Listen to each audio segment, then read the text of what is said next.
Ce message vous est présenté par l'Assemblée chrétienne Le Tabernacle. www.letabernacle.net. Alors, est-ce que le Seigneur vous a rempli ce matin? Eh bien, gloire à Dieu. Parce que si vous avez été rempli, c'est qu'avant d'avoir été rempli, vous avez été vidé de l'intérieur. C'est parce qu'avant d'avoir été rempli, le Seigneur a permis que vous soyez capables de faire le ménage dans vos cœurs afin que lui puisse venir et prendre toute la place.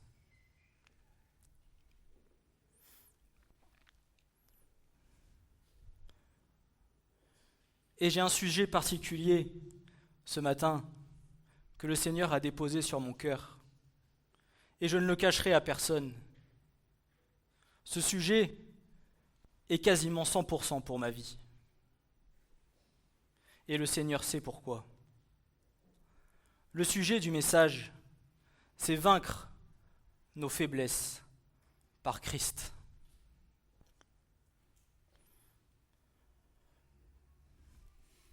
Parce que pour beaucoup,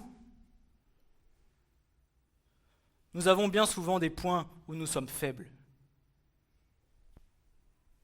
Ce n'est pas un jugement que je porte, mais ce sont parfois des difficultés que nous allons avoir dans nos vies. Ce sont parfois des choses aussi dans lesquelles nous venons à nous complaire. Mais ce que le Seigneur veut, c'est que nous puissions avoir toute autorité sur nous-mêmes. C'est que toutes nos faiblesses soient ôtées de nos vies pour que lui puisse en faire une force puissante.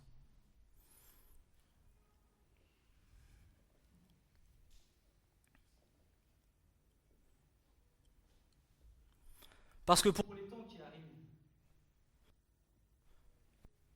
frères et sœurs, nous allons devoir être forts.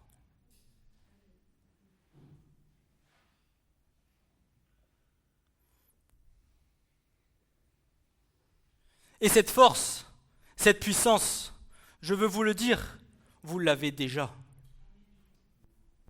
Parce que Christ vit en vous, parce que vous êtes nés de nouveau, parce que vous êtes ressuscités avec Christ, parce que vous avez toute sa force et sa puissance en vous. Ce n'est plus moi qui vis, mais c'est Christ qui vit en moi. Ce n'est plus toi qui vis, c'est Christ qui vit pleinement en toi. Mais il y a encore parfois des petits recoins de nos vies, des petits recoins de nos vies que vous connaissez, que vous seuls savez et que Dieu connaît. Et ces faiblesses-là, elles doivent partir, afin que le Seigneur vienne et puisse faire de cela une force.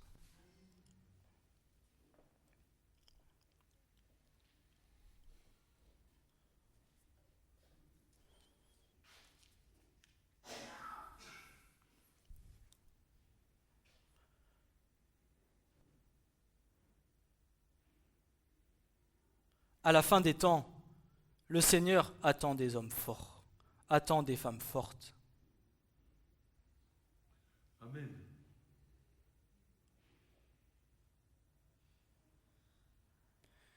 Et vous le savez, les temps approchent.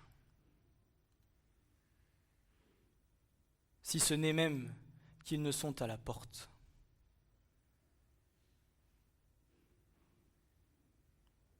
Alors à un moment donné, il va falloir que dans nos vies, nous ayons des réactions.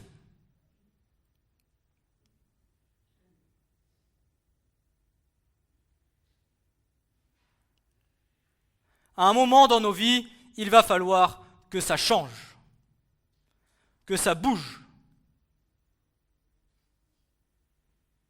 Mais le premier intervenant et le premier qui doit se mettre en marche, c'est moi. Le premier qui doit se mettre en marche, c'est chacun d'entre nous pour nos propres vies.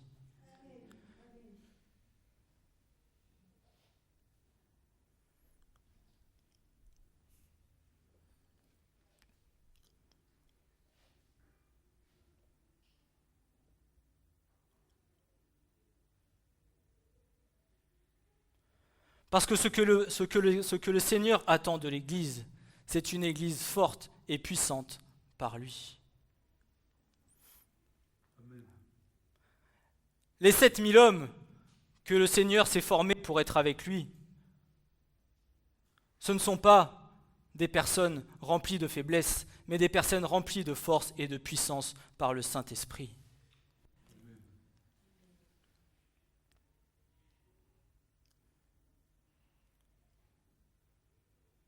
Et bien souvent, pour beaucoup, certains diront, peut-être, moi je suis un chrétien fort.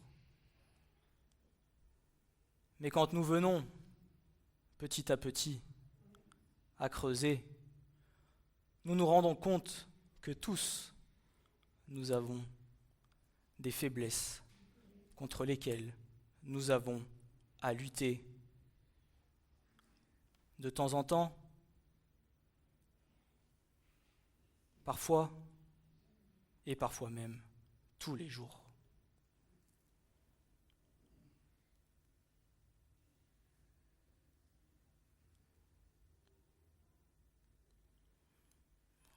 La question que je viens à nous poser à nous tous ce matin, c'est: suis-je réellement un chrétien fort dans le Christ Jésus?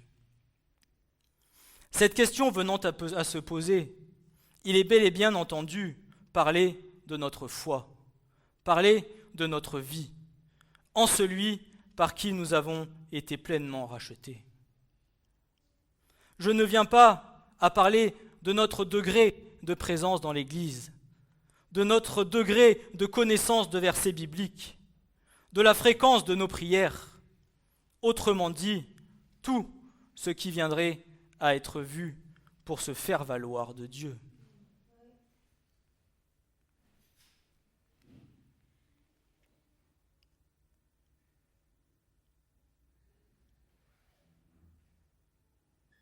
Tout ce dont je vais parler, en partie, ne sera pas sur des choses que les autres voient, mais sera sur des choses que seuls toi, moi et Dieu connaissent. Des choses qui se passent dans le secret. Des choses sur lesquelles tu sais que c'est dans le secret, dans ta seule intimité avec Dieu, que c'est là que le Seigneur viendra et pourra régler ces choses. Et pourra faire de cette faiblesse qui est en toi une force afin de t'utiliser pour que tu puisses être fort en lui. Cette force dont nous devons nous saisir, est une force authentique, une force dont nous allons nous saisir dans le secret de notre communion avec Christ, une force quand nous sommes cachés des regards des hommes, une force quand nos émotions nous trahissent, une force dont nous allons être capables de nous saisir quand la vie nous frappe si fort par une épreuve que nous sommes incapables de savoir si nous serons capables de nous relever ou si nous resterons à terre.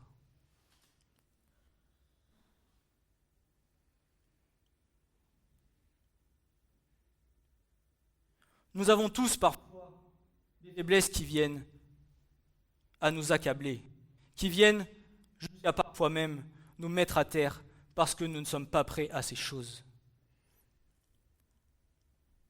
Mais ce que je sais, et dont je suis certain, c'est que le Seigneur est là pour nous relever. C'est que même si nous venons à tomber, le Seigneur viendra et nous relèvera.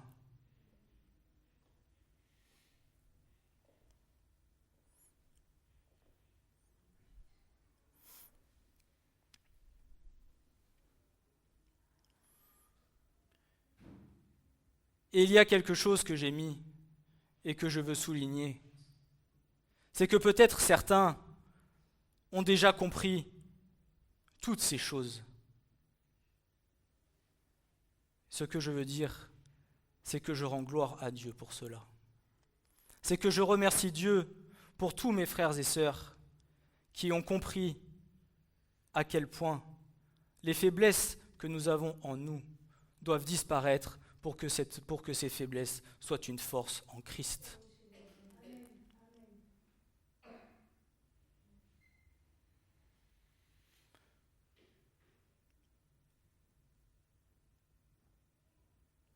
Gloire à Dieu pour tous ceux qui ont déjà été capables d'apprendre et qui aujourd'hui sont capables de se saisir de cette puissance qui est en lui et dont nous sommes en possession.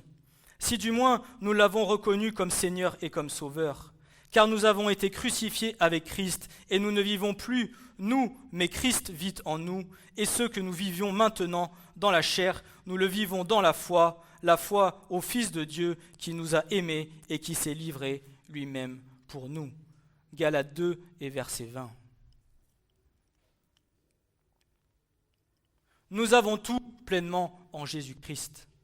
Mais ce tout pleinement, c'est à nous de nous en saisir pour pouvoir le vivre réellement.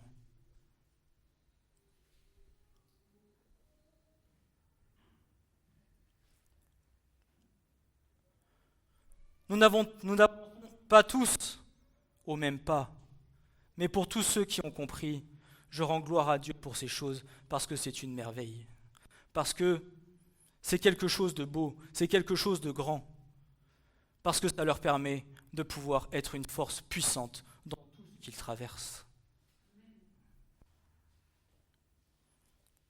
Dans les épreuves de la vie, dans les choses du quotidien, dans la mauvaise nouvelle qui va venir et qui va venir nous accabler pour une journée peut-être, qu'importe, quoi que ce soit, nous savons qu'en Christ, nous sommes tout puissants.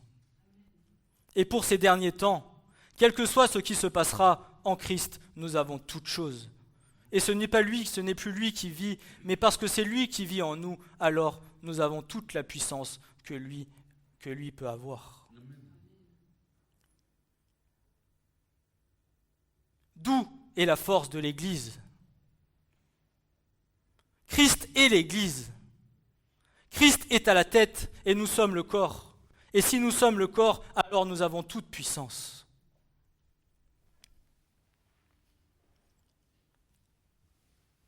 Pour les autres, mais aussi pour nous. Hébreux 12, versets 1 à 3 dira ceci.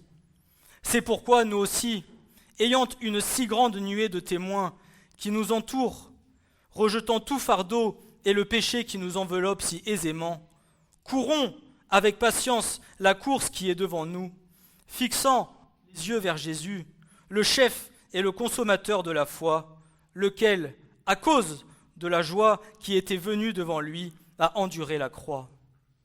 Ayant méprisé la honte et est assis à la droite du trône de Dieu, car considérez celui qui a enduré une telle contradiction de la part des pécheurs contre lui-même, afin que vous ne soyez pas las, étant découragés dans vos âmes. Hébreux 12, versets 1 à 3. Le Seigneur ne veut pas que nous soyons las. Le Seigneur ne veut pas que nous soyons découragés. Mais il veut que nous ayons un feu ardent dans nos vies.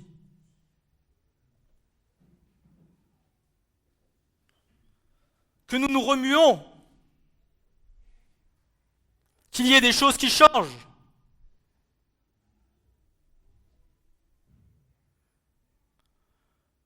Que quand vient la fin de l'année du 31 décembre, tu ne sois pas le même qu'au 1er janvier à minuit.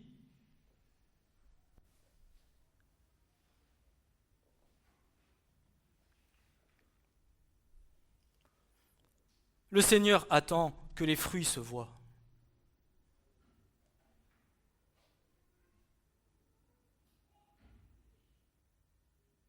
Et premièrement pour toi, pour ta propre vie, que tu saches et que tu vois qu'à cet endroit-là où tu avais des difficultés, des complications, où c'était dur pour ta propre vie, que tu puisses dire merci Seigneur, parce que là, je sais que j'ai fait ma part et que toi, tu as agi pour moi, Seigneur.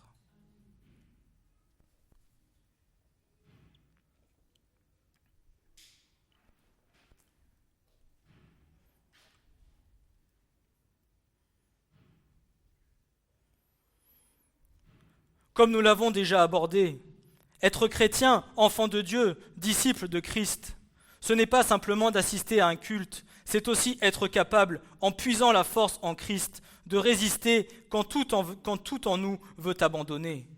C'est suivre Christ même lorsque cela coûte notre petit confort ou même encore le contrôle de nos vies pour lequel nous avons bien souvent du mal à lâcher prise totalement.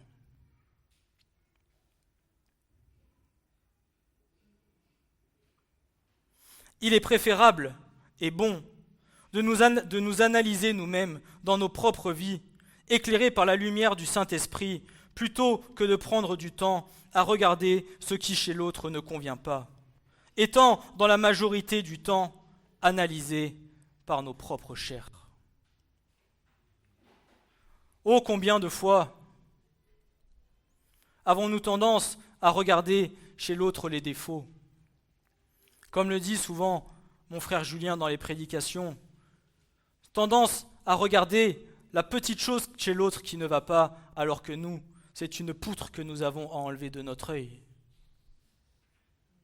Et ce temps que nous perdons à analyser, à dire l'autre est comme ci, l'autre est comme ça, il fait ci, il fait ça, pendant tout ce temps-là, ce temps et ce temps et ce temps et ce temps, pour toi, il ne se passe rien. Parce que tu regardes d'abord ailleurs, alors de regarder à l'intérieur de toi-même, qu'est-ce qui ne va pas? Et pendant que tu regardes chez l'autre, ici, ça ne bouge pas.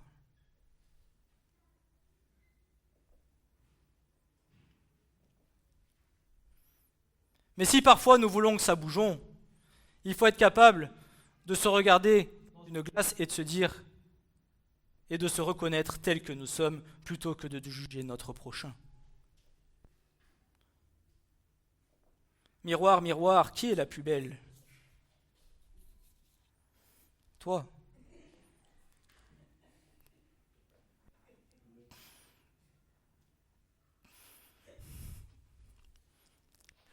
Et pourtant, nous le verrons, si nous arrivons à cet âge, que bien parfois, à 80 ans ou 90, nous avons encore des choses à changer. Pas sur les mêmes points, parce que le Seigneur travaille. Mais tout au long de notre vie, nous aurons à abandonner le gouvernail et à se laisser guider pleinement par Christ. Mais lâcher le gouvernail de sa vie veut dire accepter de se laisser transformer.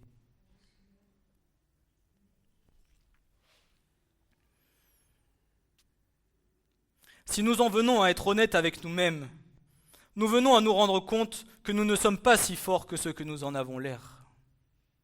Peut-être faisons-nous partie de ceux qui doutent facilement, de ceux qui se brisent facilement par des cœurs fragiles, qui ont besoin encore de cicatrisation par l'amour de Christ, qui en viennent à être confus, qui se mettent facilement en colère, d'autres se sentant dans la frustration ou bien d'autres encore. Notre perfection ne sera et n'est uniquement que dans celui en qui nous avons été rachetés.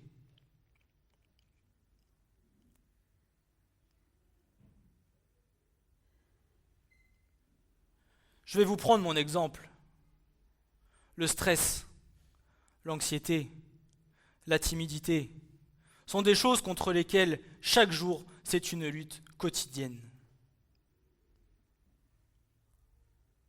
Et je sais que ce sont des choses qui doivent partir. Mais parce que ces choses seront remises devant la face de Dieu, parce que ces choses seront mises à la lumière devant l'Éternel, alors l'Éternel agira avec sa toute-puissance.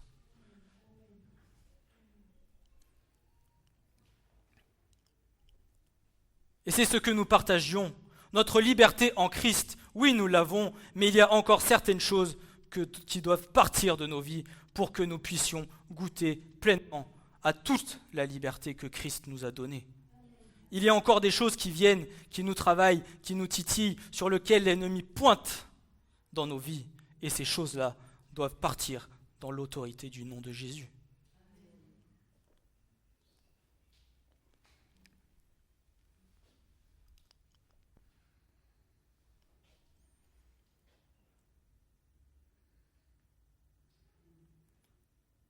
Mais si nous nous complaisons dans ce que nous sommes, alors il ne se passera rien.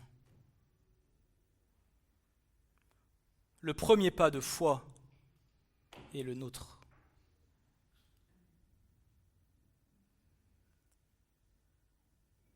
Une grande majorité de chrétiens ne sont pas forts. Ils sont réactifs, ils sont émotifs, ils sont dépendants d'une foi spirituelle qui vacille au moindre problème de leur vie.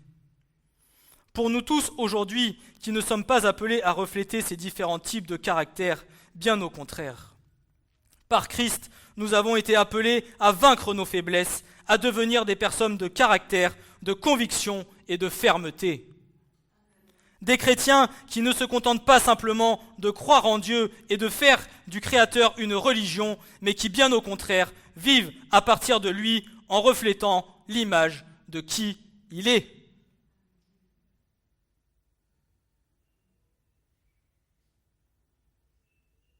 Être des enfants de Dieu qui ne parlent pas seulement de foi pour uniquement paraître, mais qui vivent et marchent par la foi. Je marche par la foi, chaque pas par la foi. Je me souviens plus de la suite, mais je mets ma foi en toi.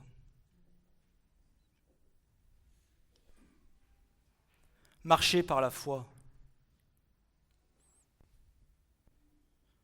Tu ne sais pas ce que Dieu va faire.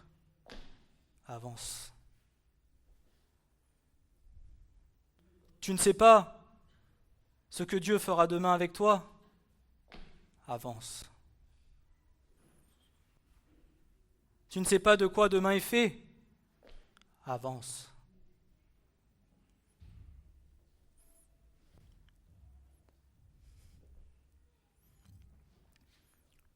Et c'est la raison pour laquelle aujourd'hui, beaucoup d'enfants de Dieu n'arrivent point à grandir avec le Seigneur. C'est parce qu'ils veulent faire les choses selon leurs propres désirs. C'est parce qu'ils veulent maîtriser le gouvernail de leur vie sans pleinement se laisser conduire par le Saint-Esprit de Dieu.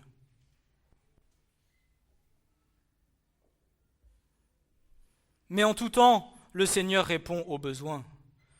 Et en tout temps, le Seigneur pourvoit à toutes choses de nos vies.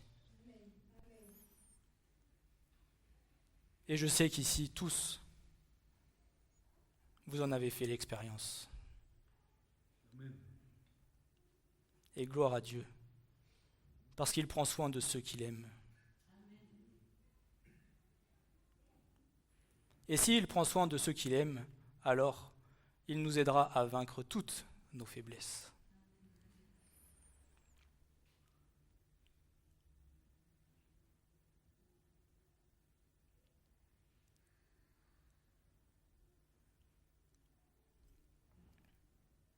Et on va prendre deux passages que Paul nous donne dans 2 Corinthiens. Le premier, c'est 2 Corinthiens chapitre 3, versets 17 et 18.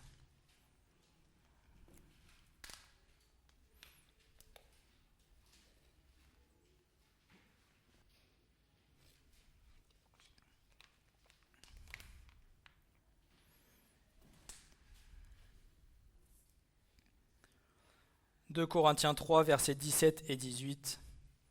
Or, le Seigneur est esprit, mais là où est l'esprit du Seigneur, il y a la liberté. Or, nous tous, contemplant à face découverte la gloire du Seigneur, nous sommes transformés en la même image, de gloire en gloire, par le Seigneur en esprit. » Nous sommes transformés de gloire en gloire par le Seigneur en esprit. Deuxième passage, 2 Corinthiens au chapitre 5, versets 6 à 10.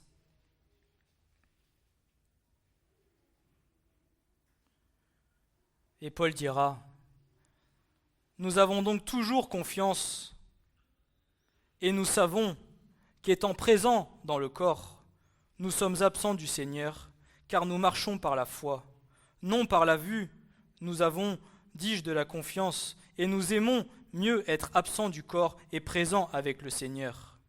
C'est pourquoi aussi, que nous soyons présents ou que nous soyons absents, nous nous appliquons avec ardeur à lui être agréables, car il faut que nous soyons tous manifestés devant le tribunal de Christ, afin que chacun reçoive les choses accomplies dans le corps, selon qu'il aura fait, soit bien, soit mal.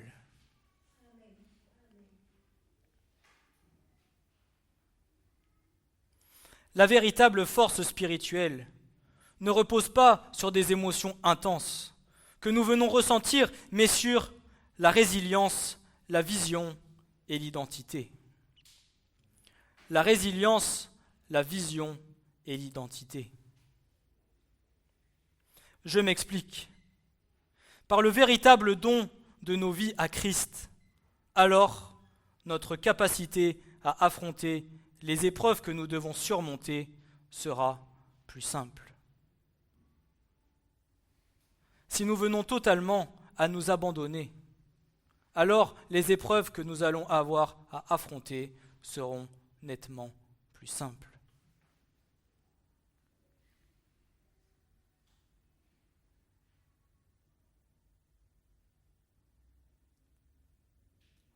La vision. Nous aurons un autre regard sur tout ce que nos yeux viendront à croiser. Car ce regard ne sera plus celui de la chair, mais celui de Christ et celui de Christ. C'est-à-dire que la vision que nous aurons et la vision que le Seigneur nous demande d'avoir, ce n'est pas de voir avec les yeux de la terre, ce n'est pas de voir avec les yeux de la chair, mais c'est de voir avec les yeux de l'esprit. Et alors, parce que nous aurons vu avec les yeux de l'esprit, autrement dit, avoir la vision de Christ telle que lui voit la chose, alors la chose sera différente.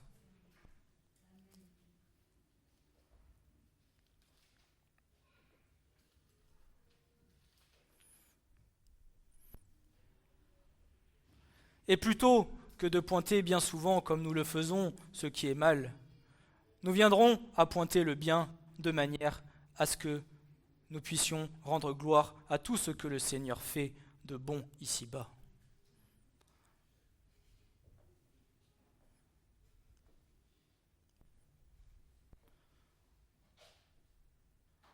Troisième point, l'identité. Celui à qui nous nous identifierons ne sera autre que le Fils crucifié par lequel nous avons été rachetés pour l'éternité. Vouloir rester faible dans notre foi, c'est un choix. Tu peux avoir le désir, de rester tel que tu es. Mais c'est un choix de ta propre vie, de ta part, de ce que toi tu veux.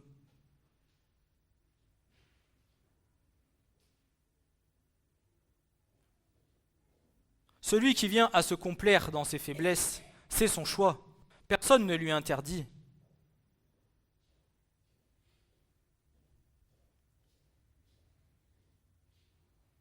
Non, parce qu'il est facile d'être fort, mais parce qu'en Christ, en sa parole, nous avons déjà tout ce qu'il nous faut pour grandir. Si nous venons à continuer à tomber dans les mêmes travers de nos pensées, à croire les mêmes mensonges sans s'efforcer à chercher et à discerner ce qui est faux de ce qui est vrai, continuer à vouloir agir comme une victime, alors ce n'est pas Dieu qui n'agit pas dans nos vies, mais plutôt parce que nos cœurs ne sont pas décidés à grandir.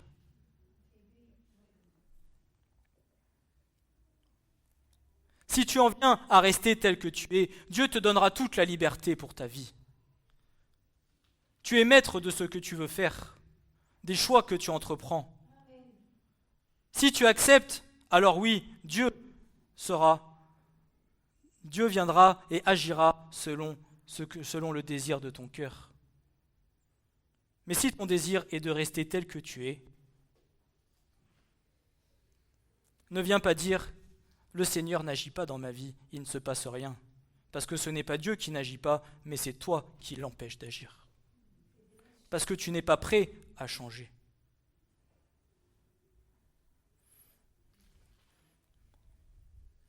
Il en est de la même chose avec une personne qui n'a pas rencontré Jésus. On pourra lui prêcher, lui annoncer l'évangile, mais si son cœur n'est pas disposé, si Jésus avant n'est pas venu et n'a pas travaillé son cœur pour recevoir ce message de la vérité, alors son cœur ne changera pas et restera le même. C'est le Seigneur qui accomplit toutes choses. La bonne semence, semer, semer, semer. Et celui qui fait pousser et qui amène l'eau, c'est Jésus.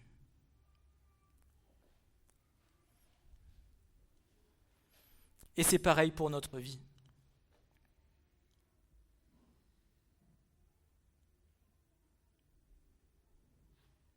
Pour toutes les petites choses, cachées au fond du cœur, où parfois il faut aller gratter.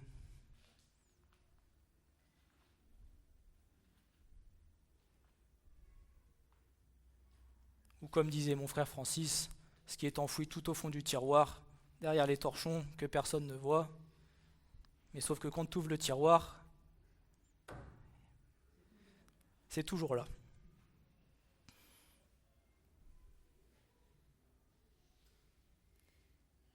Mais cela en va de nos responsabilités et de nos choix de vie et de nos désirs.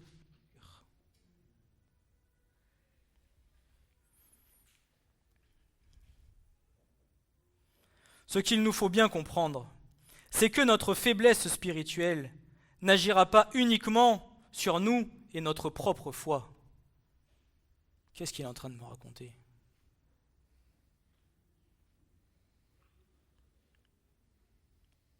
Elle n'affectera pas seulement notre vie, mais elle agira aussi sur ceux qui sont sous notre influence.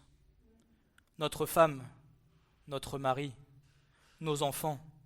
Toutes ces choses se communiquent dans le secret de nos maisons, dont seul le monde spirituel est témoin.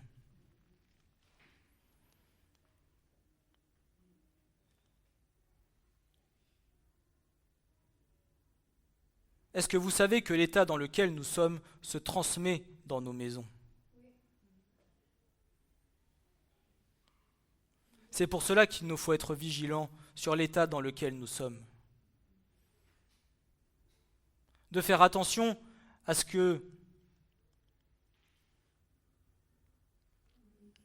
toutes les faiblesses que nous pouvons avoir ne viennent pas à se communiquer entre les différents membres de la maison. Et à ce qu'au final, sachez une chose, c'est que bien souvent, ce sont elles qui vont prendre le dessus, et au final, l'édifice que vous avez bâti en vient à s'écrouler. Et ce n'est pas une personne qu'il faut relever, c'est toute la maison. Et je le sais parce que nous l'avons vécu. Et qu'à un moment donné, ça suffit, il faut se bouger et on avance.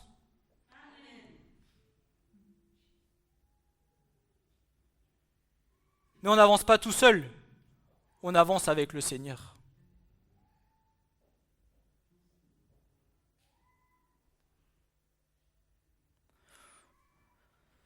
Nous en sommes tous témoins et nous arrivons à une époque où nous avons besoin de personnes solides dans la foi, ancrées dans la parole et étant témoins vivants de Christ, car les temps sont mauvais. Alors si même l'Église, le corps de Christ est faible et fragile, alors comment les âmes seront-elles sauvées et quelle justification donnerons-nous devant lui si nous avons été enseignés ?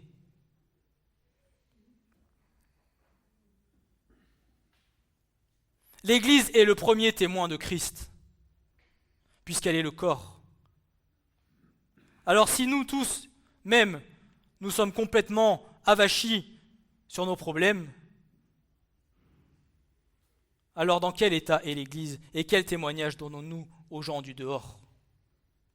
Quel témoignage donnons-nous à quelqu'un qui voudra passer cette porte ? Il se dira, pouf. Ou à nos propres enfants, qu'importe.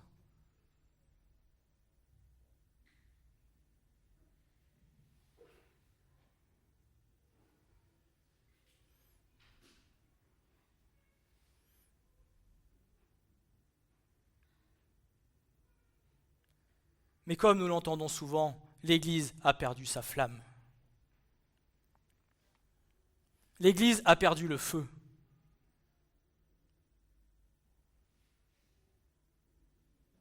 Et c'est nous, notre génération. Puisque nous sommes conscients de ces choses et que nous avons reconnu ces choses, c'est à nous de se mettre en avant et d'avancer pour que les choses changent.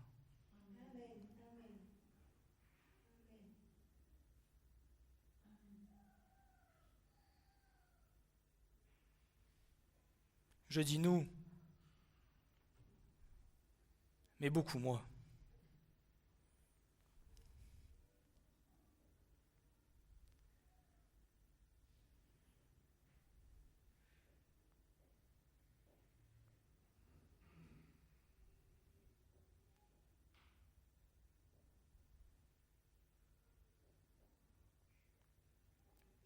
L'Église née du côté percé de Christ, par laquelle l'eau et le sang ont jailli, regroupant bien évidemment toute nation, a besoin de véritables disciples, des hommes et des femmes qui ne fuient pas quand les choses viennent à se compliquer, qui ne viennent pas à négocier la vérité de la parole sous pression, mais vivant selon l'Esprit de Dieu dans une réelle fermeté, intégrité et consécration dans l'amour du Christ.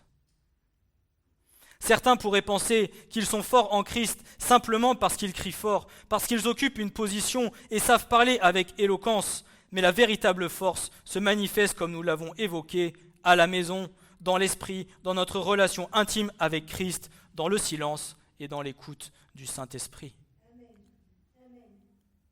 En nous analysant nous-mêmes sur tous ces points, nous pouvons venir à nous dire qu'il y a encore beaucoup de travail sur nos vies.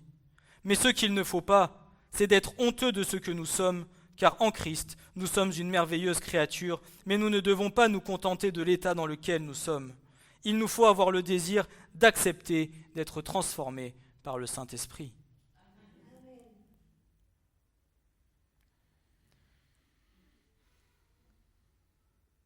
Il n'y a pas de honte à être ce que nous sommes.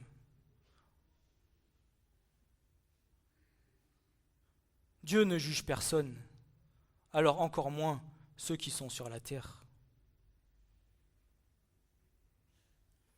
Mais parfois, par notre orgueil caché, il peut y avoir des choses que nous avons du mal à partager pour que, peut-être, justement, le corps ensemble soit dans l'unité de prière pour certaines choses pour lesquelles nous avons besoin. Il n'y a pas de honte à être ce que nous sommes.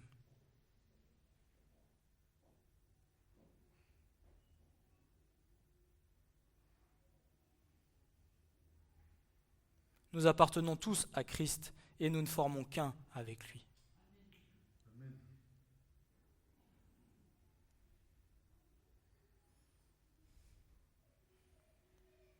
Le troupeau de Christ vit ensemble, dans l'unité, dans l'amour.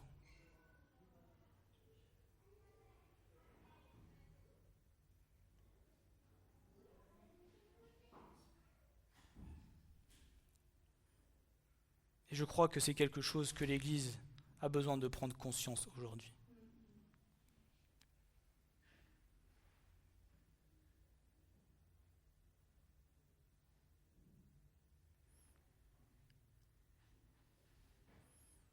Alors j'ai pris l'exemple d'un homme dans la parole, parce que sûrement me direz-vous,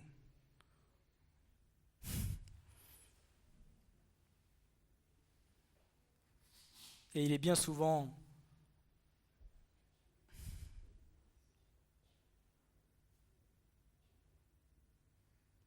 encourageant de voir que dans la parole, nous pouvons avoir des personnes qui viennent, des frères de la parole qui sont passés par les états dans lesquels nous sommes passés. La personne que j'ai pris comme exemple, c'est Samson. Samson était un homme qui, selon l'analyse extérieure, semblait tout avoir. Samson avait été choisi par Dieu. Il avait des dons, il avait un soutien de la part de l'Éternel et un appel puissant sur sa vie. Mais Samson était faible émotionnellement, impulsif et spirituellement instable.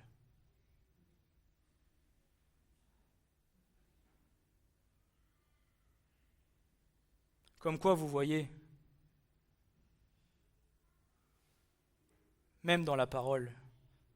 Tous ceux qui ont été choisis par Dieu ne sont pas parfaits. C'étaient des hommes charnels, comme vous et moi.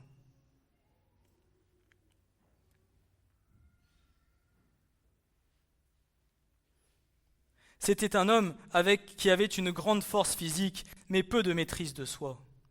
Si nous regardons bien sa vie, il remportait des victoires sur des ennemis extérieurs. En revanche, il perdait la guerre intérieure. Et peu à peu, cette faiblesse intérieure l'a consumé jusqu'à ce qu'il perde tout ce que Dieu lui avait donné. Ce n'est pas l'ennemi qu'il n'a pas vaincu, mais sa propre faiblesse qu'il n'a pas confrontée. Ainsi en est-il le cas pour certains chrétiens aujourd'hui dans les temps que nous vivons. Certains portent peut-être des dons depuis des années, mais sans caractère. Certains portent peut-être des paroles, mais sans conviction, ou encore un appel, mais sans direction. Peut-être ont-ils des paroles pour conseiller les autres, mais faibles pour gouverner leurs propres pensées. Peut-être savent-ils guider beaucoup de gens, mais ne parviennent pas à maîtriser leurs propres émotions. Peut-être paraissent-ils matures à l'extérieur, mais à l'intérieur sont brisés, inquiets et fatigués. Ce n'est pas ce que Jésus désire pour nos vies. Il nous appelle à être parfaits en lui et à être forts, fermes et stables. À être forts, fermes et stables.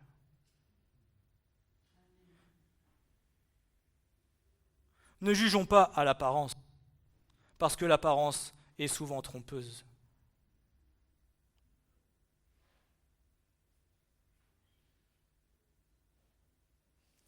Vous savez, je vais vous dire un petit quelque chose. Il fut un temps de ma vie dans le monde. J'étais souvent au fond du trou, si on peut dire. Et pour autant, ô combien de fois, quand les gens n'allaient pas bien, j'étais capable de leur donner des choses pour les aider, pour les encourager, pour les fortifier. Certes, me diriez-vous, c'était des gens du monde, mais qu'importe, si nous prenons l'image. Pourtant, moi, ma vie, où est-ce que j'étais ? J'étais au fond, j'étais comme eux.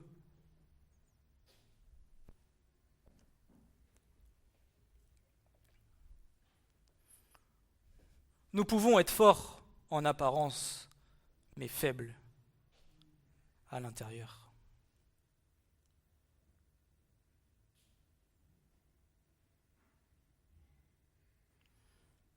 Et je continuerai avec un passage de Paul aux Corinthiens, dans 1 Corinthiens 16, versets 13 et 14, qui nous dit « Veillez, tenez ferme dans la foi, soyez hommes, affermissez-vous, et que toute chose parmi vous se fasse dans l'amour. »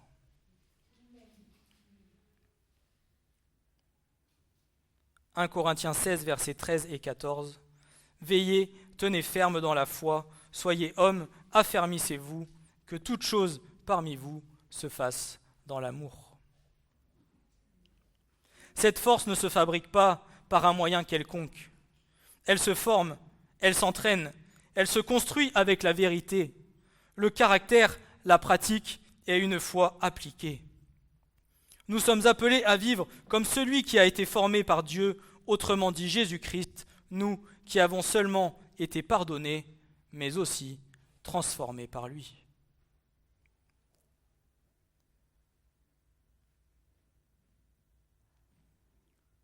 Cette force que le Seigneur veut nous donner est aussi une force pour laquelle nous devons nous entraîner continuellement, que nous devons pratiquer continuellement.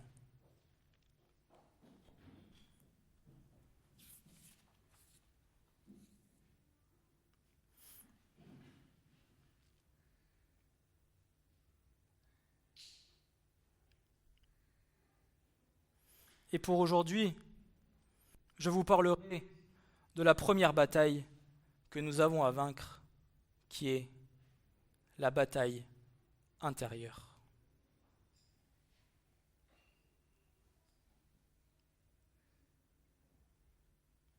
La première bataille que nous avons à gagner n'est pas celle qui se trouve à l'extérieur, mais bel et bien à l'intérieur, dans notre esprit, dans notre âme, dans les pensées que nous venons à ressasser chaque jour. Toutes ces choses que nous venons à vivre quand nul autre que nous n'est présent, tout ce qui se passe en secret, que seul Dieu et nous connaissons. C'est là que la faiblesse prend forme, pas dans nos problèmes, pas dans notre prochain, pas dans les circonstances, mais dans la façon dont nous pensons face à tout cela. La faiblesse vient à se former dans le manque de discipline, dans l'excès d'excuses ou dans encore l'absence d'identité. Elle se forme quand nous décidons à vivre à partir des émotions que nous ressentons plutôt que de la vérité.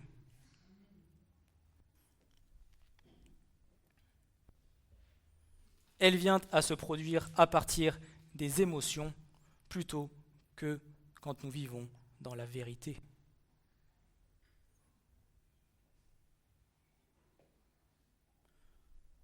Combien de fois nous sommes-nous fait notre propre jugement sur nos vies? Ah Seigneur, sur ça, je suis comme ça. Sur ça, ça va pas. Sur ça, Seigneur, je suis nul. Je suis pas bon pour faire ça. Je ne vaux rien, Seigneur. L'auto-jugement vient à te détruire intérieurement.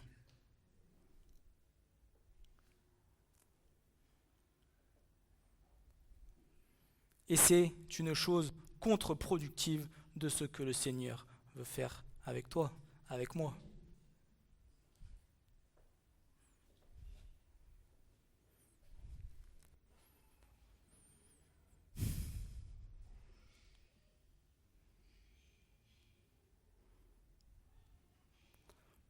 Le programme est chargé.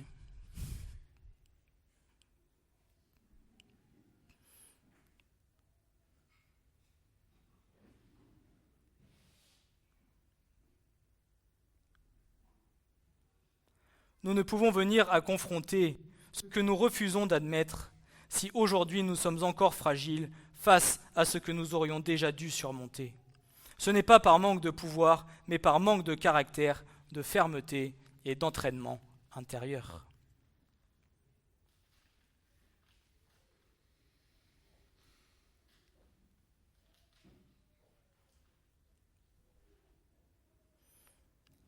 En parlant d'entraînement, il y a Paul qui a un passage dans 1 Corinthiens 9, versets 24 à 27, où Paul nous dira ceci. « Ne savez-vous pas que ceux qui courent dans la lice courent tous, mais un seul reçoit le prix? Courez de telle manière que vous le remportiez.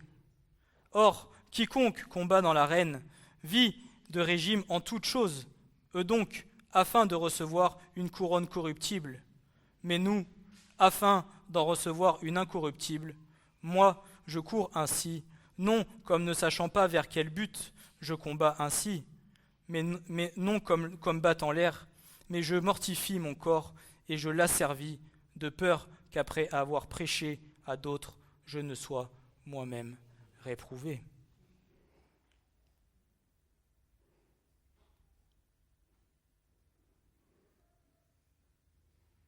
Et ce passage de Paul est un exemple et un conseil précieux pour nous.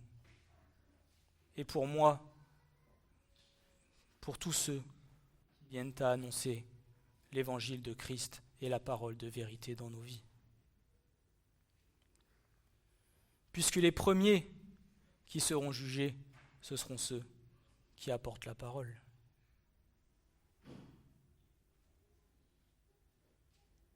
Les premiers qui seront passés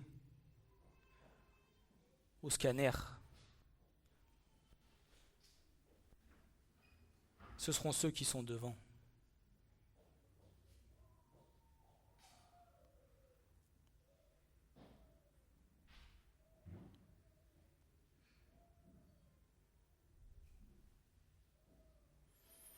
Plusieurs questions se posent. Que permettons-nous dans notre esprit ? Quel genre de pensées viennent à se manifester dès notre réveil quand nous commençons la journée ? Quel type de dialogue intérieur répétons-nous chaque fois que nous devons faire face à une décision difficile ou encore parfois à un échec ?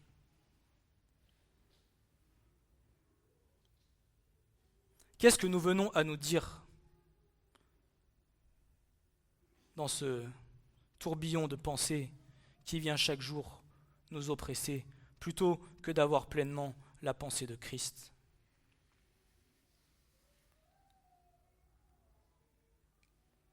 Ce qu'il nous faut comprendre à travers toutes ces choses, c'est qu'il ne s'agit pas de ce qui arrive, mais bien de la manière dont nous allons traiter et prendre position pour ces choses. Donc j'en reviens à ce que je disais au départ. Ce n'est pas la façon dont nous allons le traiter, mais bel et bien la manière avec laquelle nous allons venir et prendre autorité et position en Christ pour toutes ces choses qui gâchent nos vies.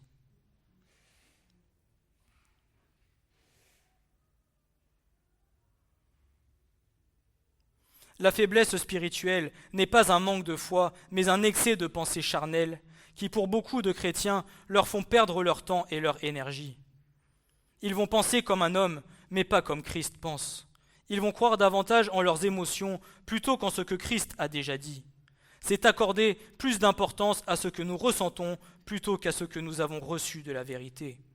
Ou bien plus encore, venant à justifier notre état avec des phrases typiques « je suis comme ça, je ne peux pas m'empêcher, j'ai tout essayé ». Mais tant qu'il en sera ainsi, nous continuerons à semer de la faiblesse dans notre vie, car toute parole, même pour nous-mêmes, ont une portée prophétique et le monde spirituel sait ce que nous pensons et sait ce que nous pensons de nous et les utilise. Toute parole prophétique que nous allons prononcer sur nos propres vies, les lieux spirituels les entendent et savent comment les utiliser contre nous-mêmes.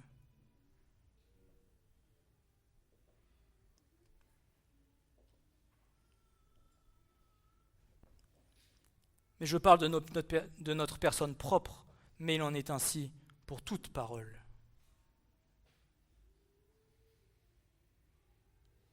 J'écoutais l'autre jour la prédication d'un frère qui disait que nous devons essayer de faire en sorte que toute parole qui sorte de notre bouche soit une parole remplie de l'Esprit et voulue de Dieu.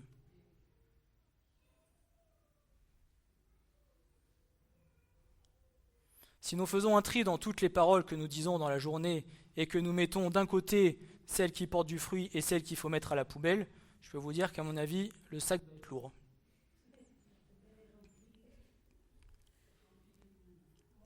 Mais quand il a dit ça, ce qui est vrai, on l'a toujours entendu. Mais je ne sais pas pourquoi, à ce moment, ça m'a interpellé et je me suis dit, mais oui Seigneur, ce sont des paroles de vie que tu nous demandes de porter. Et si le Seigneur te demande de te taire ou me demande de me taire, silence. Parlez quand le Saint-Esprit nous le demande.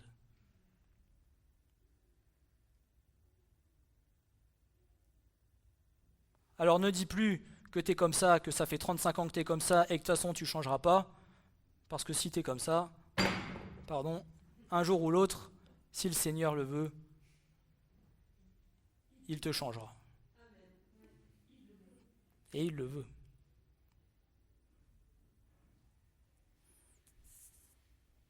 Ah, j'ai 70 ans, ça a toujours été comme ça sera toujours comme ça. Eh ben non.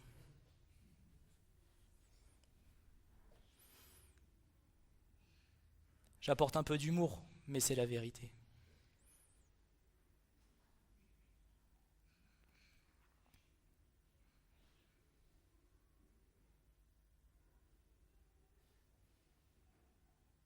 Une des choses que nous devons comprendre, c'est que la force ne commence pas quand tout est calme, mais quand nous venons à prendre autorité et ne plus nous laisser entraîner. Mais cela, Dieu le fera pour nous, Dieu ne le fera pour nous, nous le faisons avec lui, mais c'est à nous de prendre position et autorité afin d'avoir la victoire sur tout ce qui domine notre être intérieur en choisissant chaque jour d'entraîner notre esprit, de nous renier nous-mêmes, de prendre notre croix et de choisir le chemin étroit de la formation intérieure, car nous avons reçu un esprit de force et de puissance. 2 Timothée 1, verset 7, « Car Dieu ne nous a pas donné un esprit de crainte, mais de puissance et d'amour et de conseil. » Cela signifie que si nous venons sans force, sans amour ou encore sans maîtrise de soi, nous vivons à partir d'un esprit qui ne vient pas de Dieu. Si nous ne marchons pas avec puissance, fermeté et concentration, alors nous sommes gouvernés par un esprit de faiblesse, et cela ne rend pas honneur à Dieu, ni ne reflète Christ en nous, car Christ est tout-puissant. Beaucoup se mettent en colère, car il leur est difficile d'admettre que leur faiblesse est de leur responsabilité. Mais cette vérité est celle qui pourra les libérer et les rendre plus forts en Christ. La seule chose dont nous avons besoin, c'est de se décider nous-mêmes de ne plus vivre un seul jour gouverné par ce qui nous rend faibles en nous disant « maintenant, ça suffit ». C'est un combat spirituel, quotidien, par lequel Christ est à nos côtés pour avoir la victoire sur ce qui, intérieurement, nous rend faibles. Et je terminerai par ce passage, Proverbe 25, verset 28. « L'homme qui ne gouverne pas son esprit est comme une ville en ruine sans muraille. » L'homme qui ne se gouverne pas intérieurement est comme une ville ouverte à qui tout esprit peut avoir accès et que l'ennemi se sert pour pouvoir détruire nos vies.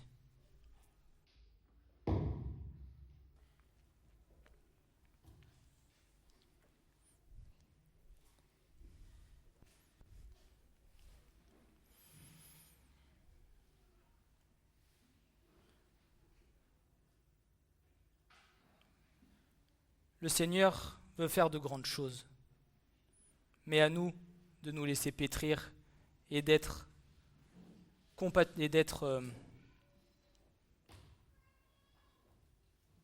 d'accepter ce que lui veut faire en nous.